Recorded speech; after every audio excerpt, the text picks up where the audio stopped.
Buonasera, benvenuti al TG Sicilia. Vediamo i titoli di questa edizione. Esecuzione a Favara, nell'Agrigentino. Un imprenditore di 69 anni, già noto alle forze dell'ordine, è stato ucciso a colpi di pistola nella sua campagna. Sul delitto in stile mafioso indagano i carabinieri. Giovedì tragico in Sicilia. A Catania un 49enne muore schiacciato tra un autocarro e un rimorchio. A Capodorlando un imprenditore di 60 anni perde la vita in uno scontro frontale. Grave un operaio investito da un camion a riposto. Nuovi casi di violenza sulle donne. Nel Palermitano e a Catania aggredite e picchiate dai compagni 2 donne incinte. Per entrambi gli aggressori è scattato l'arresto. Taglio del nastro sulla A18, dopo mezzo secolo di attesa l'autostrada arriva fino a Modica. All'inaugurazione il presidente della regione Renato Schifani. Al via anche a Catania la campagna vaccinale contro influenza e Covid. In tanti hanno già risposto all'appello per immunizzarsi anche nelle farmacie. Ponte dell'Immacolata, la Sicilia ancora tra le mete preferite dei turisti, meteo incerto, domani il sole consentirà lo svolgimento di feste e sagre. Ficarra e Picone a Catania per la prima nazionale di Santo Cielo. Ai nostri microfoni raccontano il loro nuovo film, provocatori e divertente, dal 14 dicembre nei cinema. E infine calcio, il derby Messina-Catania vale non solo per la rivalità tra giallorossi e rossazzurri, ma anche e soprattutto per la classifica e i rispettivi obiettivi delle due formazioni.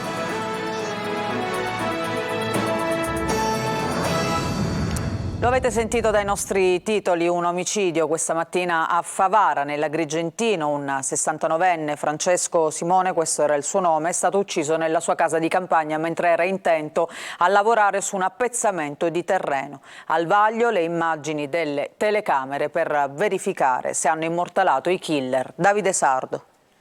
Sono stati 4 i colpi di pistola a distanza ravvicinata a uccidere Francesco Simone, 69 anni, titolare di una rivendita di automobili a Favara, Grosso Centro, in provincia di Agrigento. Almeno 2 proiettili l'hanno centrato in faccia. Ha fatto la fine dei boss, almeno così sembra simboleggiare la dinamica dell'agguato avvenuto stamattina in contrada Poggio Muto, nella zona cosiddetta Crocca. L'uomo è stato assassinato mentre era intento a lavorare su un appezzamento di terreno recintato della sua casa di campagna che frequentava quasi ogni giorno. Il sicario o i sicari hanno dunque agito all'interno dell'area di pertinenza dell'abitazione estiva. Francesco Simone è stato ritrovato riverso per terra da un familiare che ha subito dato l'allarme. Sul posto sono intervenuti i carabinieri ed il sostituto procuratore Maria Cifalinò. Immediatamente sono scattate le indagini. Dei vecchi fascicoli intestati all'uomo, prontamente riportati alla luce dei carabinieri, sono emersi diversi precedenti penali e di polizia per stupefacenti e reati contro il patrimonio, ma nulla di particolarmente significativo. La vittima si occupava di compravendita di auto attraverso una società, la Sido Car, intestata al figlio. Gli investigatori stanno interrogando amici e parenti dell'uomo per capire cosa e perché è avvenuto il delitto. Nei pressi della zona dove è stato ucciso il 69enne vi sarebbero delle telecamere di videosorveglianza, adesso al setaccio degli inquirenti. Intanto l'autopsia, che sarà effettuata a breve, sarà di aiuto alle indagini, fornendo i primi dati certi sul delitto. L'auto di Francesco Simone, parcheggiata vicino alla casa di campagna, è stata sequestrata. Giornata di gravi incidenti in Sicilia. A Catania un 49enne muore schiacciato tra un autocarro e un rimorchio. A Capodorlando invece un imprenditore di 60 anni ha perso la vita in uno scontro frontale. Grave un operaio invece investito da un camion a riposto nel Catanese mentre era al lavoro. Sentiamo Adelaide Barbagallo. Giornata funestata da diversi incidenti, tutti causati da mezzi pesanti, 2 mortali. A Catania ha perso la vita un uomo di 49 anni in un parcheggio privato della ditta Catrini in via Martiri delle Foibe. L'uomo è rimasto incastrato tra un autocarro e un rimorchio. Aveva parcheggiato la sua piccola utilitaria e stava procedendo a piedi quando l'autocarro che vediamo in queste immagini si è mosso, prendendolo in pieno e schiacciandolo contro un rimorchio. Agghiacciante la scena, una volta disincastrato l'uomo è crollato a terra. Il 49enne è stato immediatamente finalmente trasportato in codice rosso al Policlinico, ma troppo gravi le sue condizioni. Questo è il punto dove l'autocarro lo ha centrato. Sotto shock il guidatore del mezzo pesante, che è stato trasportato al San Marco. A Capo d'Orlando, nei pressi del viadotto Milio, in uno scontro frontale con un camion, è morto l'imprenditore Carmelo Masi, 60 anni, residente a Brolo. L'uomo era alla guida della sua Audi, al suo fianco la moglie, quando il mezzo pesante che viaggiava in direzione Palermo-Messina ha perso il controllo ed è finito su alcune auto nella corsia opposta, centrando in pieno quella di Masi, che è morto sul colpo. La moglie è stata trasportata in codice rosso in ospedale a Messina ed è in gravi condizioni. Altro incidente a Riposto, dove un operaio di 56 anni della ditta Impregilo è stato investito da un camion mentre era al lavoro nel centro comunale di raccolta dei rifiuti. Apparso subito in condizioni preoccupanti, è stato trasportato in elisoccorso all'ospedale Cannizzaro di Catania, dove è ricoverato in gravi condizioni. Ancora violenza sulle donne, schiaffi e pugni verso le compagne in gravidanza. 2 episodi molto simili sono accaduti a Roccapalumba, in provincia di Palermo, e a Catania. Entrambi gli aggressori sono stati arrestati. Marco Gullà.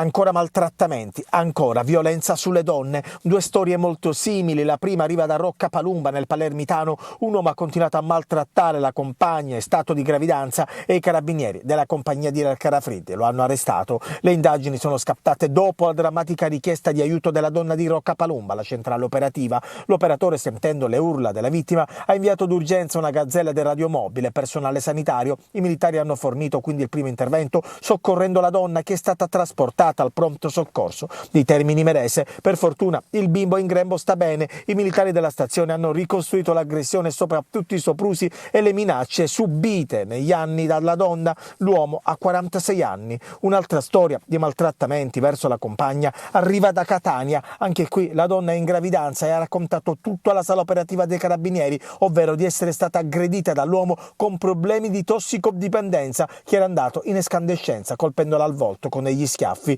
Il 44enne, che si trovava ancora sul posto alla vista dei poliziotti, ha tentato di darsi alla fuga, ma è stato tempestivamente fermato e quindi arrestato.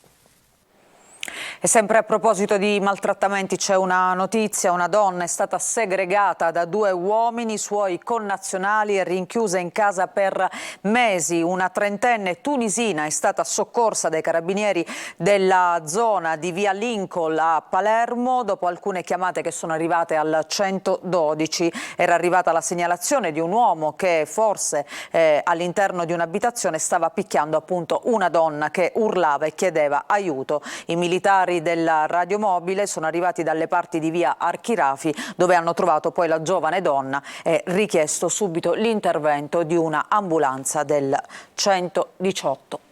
Cambiamo argomento. È stata inaugurata la tratta autostradale Ispica-Pozzallo-Modica dell'autostrada A18, un tragitto di 12 chilometri atteso da mezzo secolo. Veronica Barbarino. Il presidente della regione Renato Schifani ha inaugurato questa mattina il tratto dell'autostrada Siracusa-Gela fino al casello di Modica. Oggi registriamo un momento di arricchimento del nostro sistema infrastrutturale.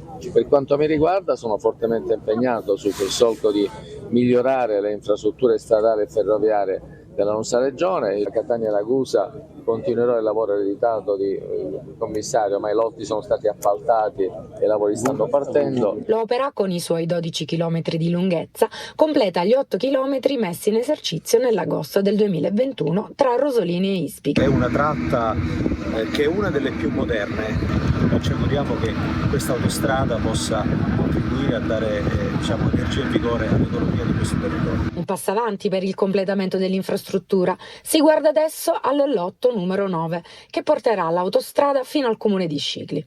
Per la Siracusa-Gela abbiamo ottime prospettive e se riuscissimo a reperire le risorse mancanti proprio in primavera del prossimo anno si potrebbero avviare i lavori già dal fine del prossimo anno o al massimo dall'inizio del 2025. Schifani ha parlato di un lavoro congiunto delle istituzioni e ha tagliato il nastro affiancato dal sindaco di Modica Maria Monisteri tra gli applausi dei tantissimi presenti.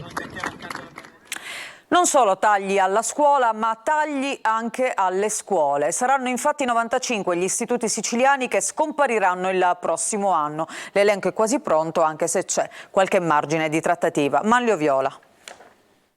È bufera nel mondo della scuola in Sicilia. I tagli alle dirigenze scolastiche, che si traducono nella sparizione di istituti che vengono accorpati ad altri, faranno saltare fra le 93 e le 95 presidenze con relative autonomie gestionali.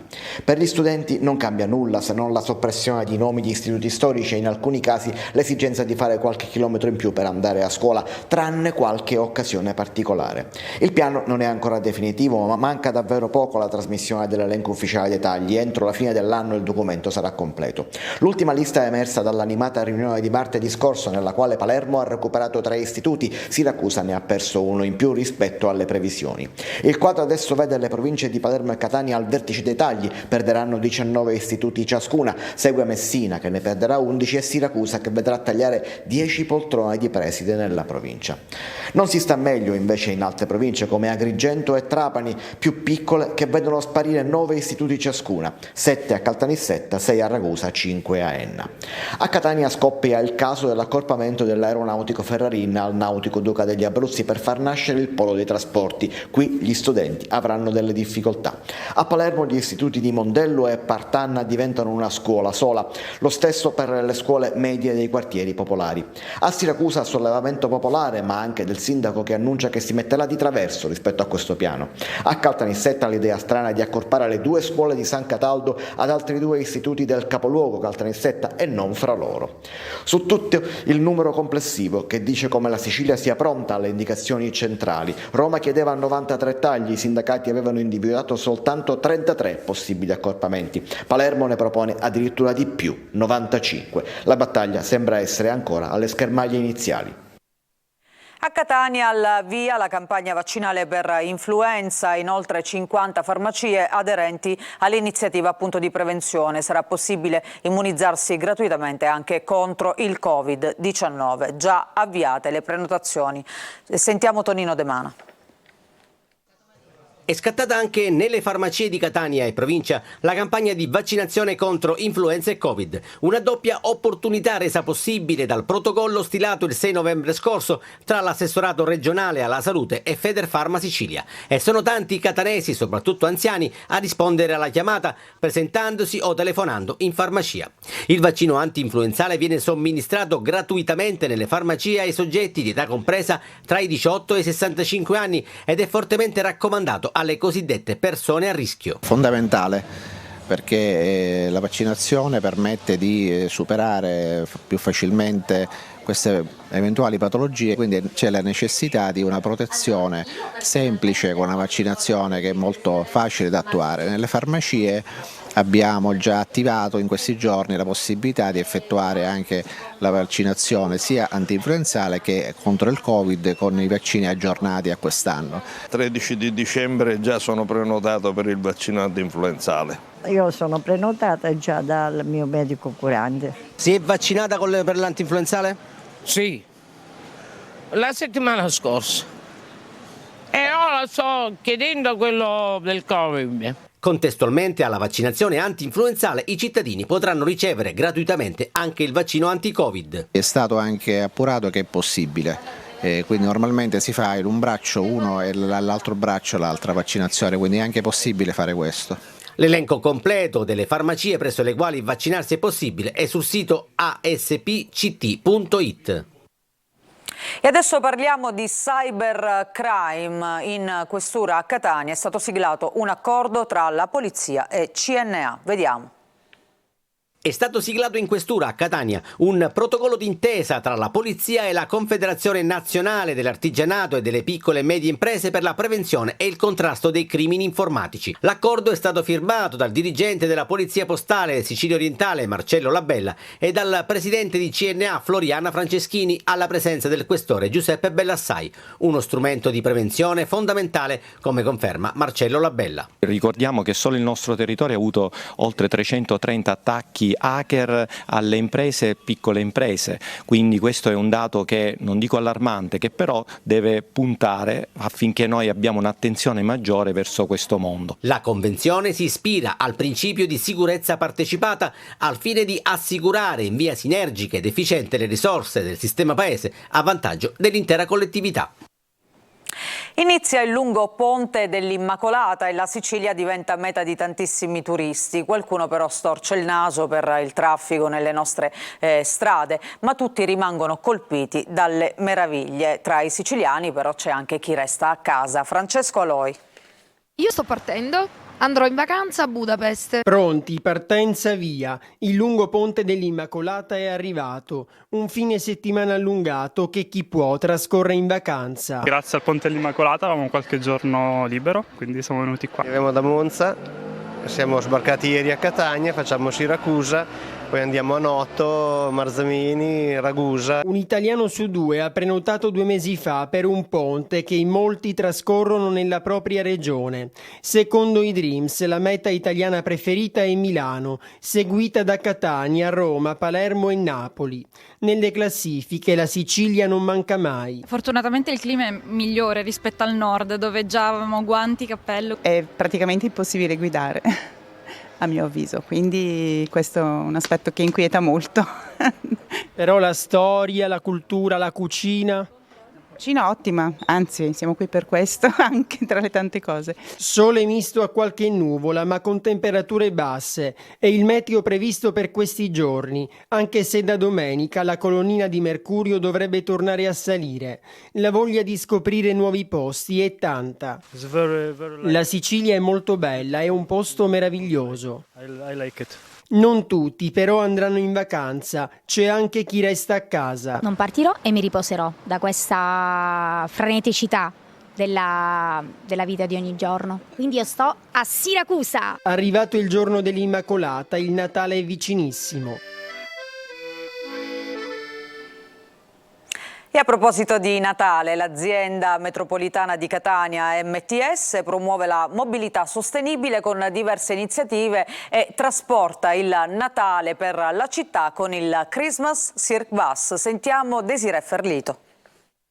Anche quest'anno l'azienda metropolitana MTS promuove la mobilità sostenibile con l'uso dei mezzi pubblici in occasione del Natale. Tramite l'acquisto di una card virtuale con l'applicazione FCE permette l'utilizzo di tutti i mezzi pubblici AMTS ed FCE nell'arco dal 6 dicembre al 6 gennaio a soli 10 euro. Gli appuntamenti non riguarderanno solo la mobilità, ma toccheranno anche il campo dell'arte e dello spettacolo, come ad esempio il Christmas Cirque Bus, con esibizioni itineranti di artisti di strada e spettacoli per grandi e bambini, che andrà di quartiere in quartiere dall'8 al 23 dicembre in collaborazione con diverse compagnie di arte e spettacolo, dall'Opera dei Pupi ai giocolieri ai cantastorie. Fa ormai parte della tradizione AMTS trasportare il Natale in città per regalare attimi di serenità, gioia, allegria a grandi e piccini. Tra gli eventi natalizi che saranno organizzati in giro per la città di Catania, presentati stamattina al Palazzo degli Elefanti delle iniziative solidali finalizzate alle fasce più deboli della popolazione. Il Consiglio Comunale, che rappresenta la città nella sua interezza, volge il proprio sguardo a chi più è in sofferenza. Sabato 16 dicembre un pranzo a favore dei cittadini più disagiati che verranno ospitati presso la corte del Palazzo degli Elefanti. Screening gratuiti specializzati rivolti a favore della cittadinanza è il progetto Befana in collaborazione con Lions Club Catania, che prevede la donazione di dolci e giochi ai bimbi meno fortunati, perché sia un buon Natale per tutti. Anche Ficarra e Picone scelgono Catania, ma per la prima nazionale di Santo Cielo, il loro nuovo film dal 14 dicembre al cinema. Il tour di presentazione continua e la città etnea, dove è stato girato gran parte appunto del film, è il loro banco di prova per la visione con il pubblico. C'era per noi Eva Spampinato. Buonasera, Ficarra e Picone tornano a Catania, dove negli scorsi mesi hanno girato Santo Cielo, il loro nuovo film, l'8º, con la regia di Francesco Amato, e scelgono il pubblico catanese per vedere la pellicola per la primissima volta in sala con gli spettatori. Ci sembrava giusto a Catania, visto che ci ha ospitato ed è una protagonista del film, anche se materialmente non si dice mai Catania, ma viene fuori una città bellissima, che ha contribuito molto all'immagine da favola di questo film. Venga messo a verbale che l'Assemblea ha deliberato per l'invio di un nuovo Messia. Questo angelo che scende sulla terra per fare arrivare il nuovo Messia deve toccare con la mano il ventre della nuova Madonna, della nuova prescelta, sbaglia e tocca me. E quindi lo metto incinto. Io divento inconsapevolmente il nuovo Madonno. Allora salutiamoci, è stato un piacere agguantarti.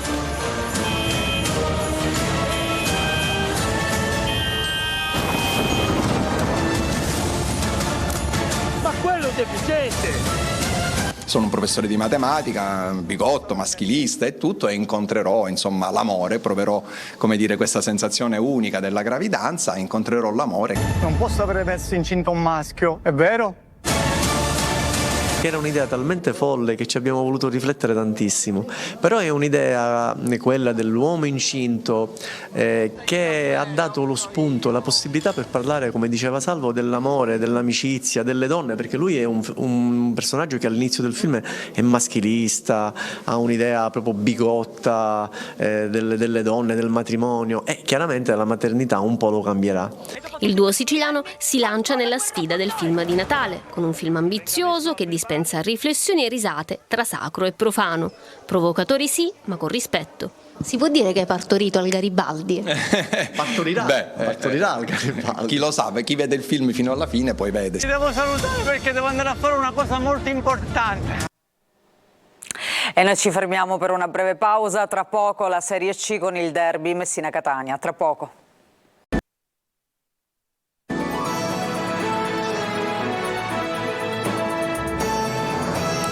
Bentrovati, seconda parte del nostro giornale, parliamo adesso di Serie C, torna il derby tra Messina e Catania, i giallorossi inseguono un risultato positivo per la corsa salvezza e i rossazzurri invece vogliono riprendere il discorso interrotto con la vittoria dopo l'1-1 interno con la Virtus Francavilla. Sentiamo Marco Carli. Manca dal 2021 e l'attesa c'è, come inevitabile che sia. Messina-Catania è stato vissuto in tutte le categorie, dalla Serie A fino ai dilettanti. E sabato ci sarà un nuovo atto con il Catania che ha una nuova società e da poco un nuovo allenatore capace di stimolare il gruppo, anche se ci sono ovviamente ancora tanti fattori da sistemare. Sarà importante il mercato di gennaio, ma intanto si pensa al presente perché Lucarelli è stato chiaro, vuole arrivare il più in alto possibile alla fine di dicembre per poi coltivare le speranze e magari il sogno dal girone di ritorno in poi. La partita con il Messina in questo tragitto ha un valore importante perché dopo 2 vittorie consecutive la Virtus ha interrotto parzialmente la corsa dei rossazzurri, al di là delle tante occasioni create dagli etnei. A proposito di occasioni, diventa fondamentale la presenza in tal senso di Di Carmine.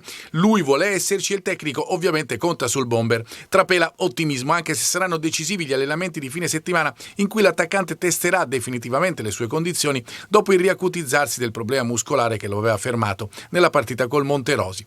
Con lui e con Sarao, rientrato dalla squalifica, l'attacco del Catania sarà di sicuro con più armi rispetto alla gara con la Virtus Francavilla. I problemi del Messina invece sono in difesa, fermo Lia, con Polito squalificato, mancherà anche Buffa, mentre torna disponibile Franco. I giallorossi hanno ripreso a respirare a Teramo col Monterosi dopo 5 sconfitte consecutive. Una vittoria che ha fatto bene al morale. Sarà una festa con un pubblico maggiore rispetto al solito a Messina, ma non da pienone. Il Franco Scoglio ha un'agibilità di 7.000 posti. Come noto non ci saranno i tifosi del Catania, trasferta vietata per i residenti nella provincia etnea. E questo era il nostro ultimo servizio, grazie per aver seguito questa edizione del TG Sicilia, auguro a tutti voi una buona serata.